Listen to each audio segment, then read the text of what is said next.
Maybe you, like me, find yourself asking yourselves from time to time, so what would it have been like to meet Jesus during his earthly ministry?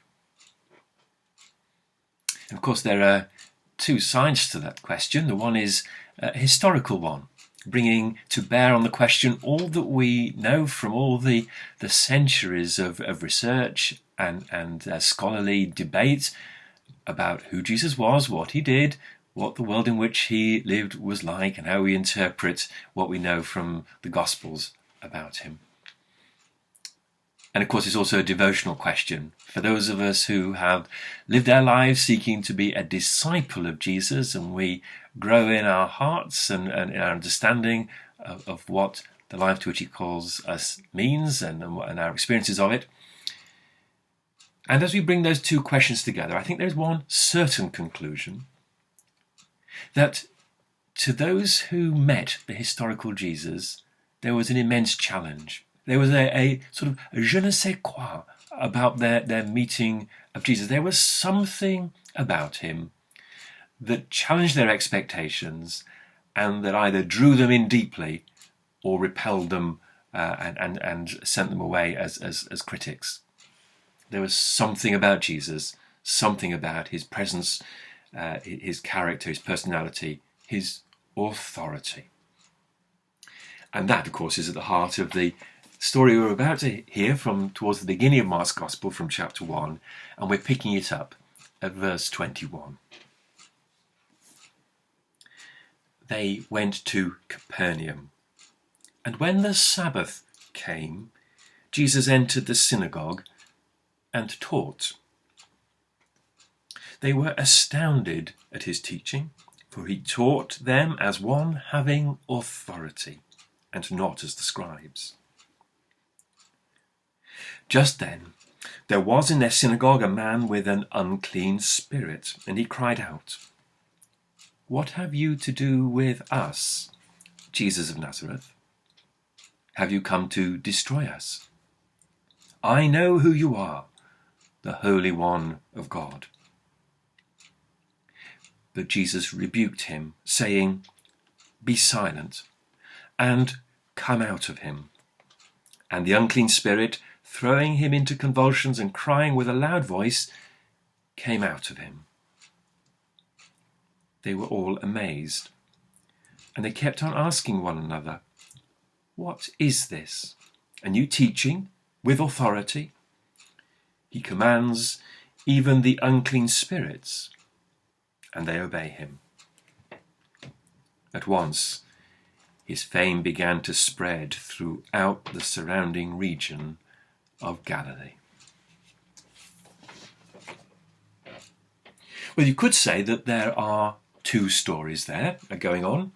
The first story is the story of Jesus, presumably an invited guest at the synagogue, invited to preach what we would call the sermon, to expound the scripture, to give a message. All within the very controlled environment of synagogue worship and within that tradition of Jewish interpretation of Hebrew scriptures. And within that context, as people hear the teaching of Jesus, they notice his authority, his unusual authority as against the scribes. Very erudite men, of course, in a long tradition of scholarly debate. But here is Jesus' teaching standing out. And it's interesting in the Gospels that we often hear reference to Jesus' teachings, as here.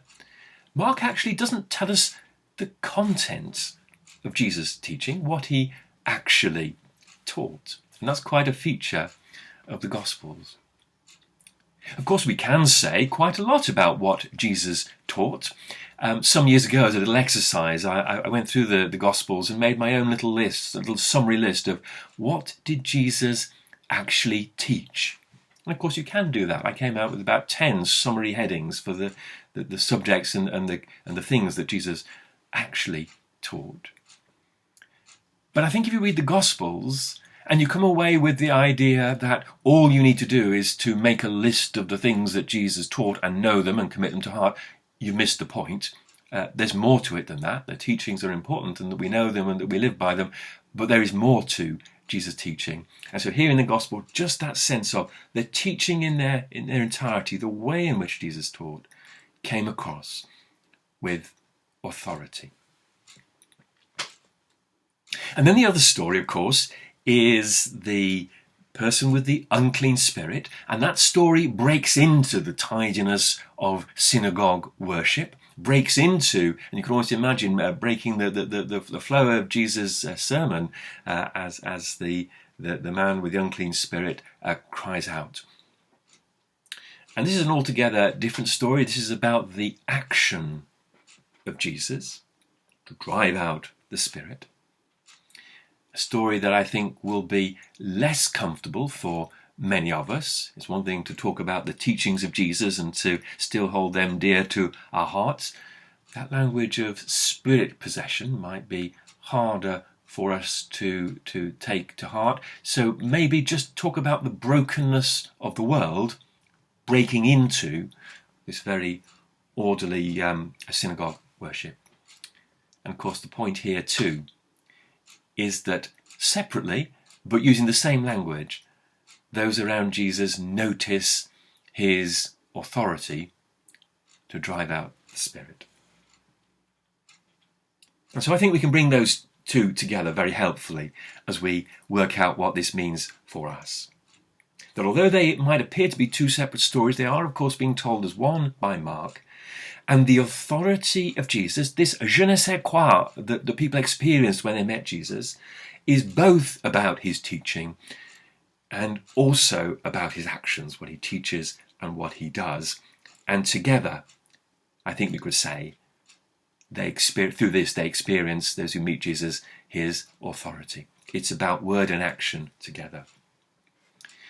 And there is a danger, of course, in the life of the church, that we get rather too good at just speaking and preaching and teaching. And the danger is that it just becomes empty words. And when the broken world breaks into our worship life, we push it to one side and ignore it. We are too busy getting our words right.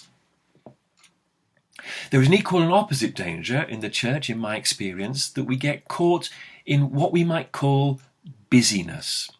Just being busy for the sake of being busy, to show that we're doing something. And it never somehow engages with that conversation about what it means to follow Jesus and listen constantly to the challenge of his word.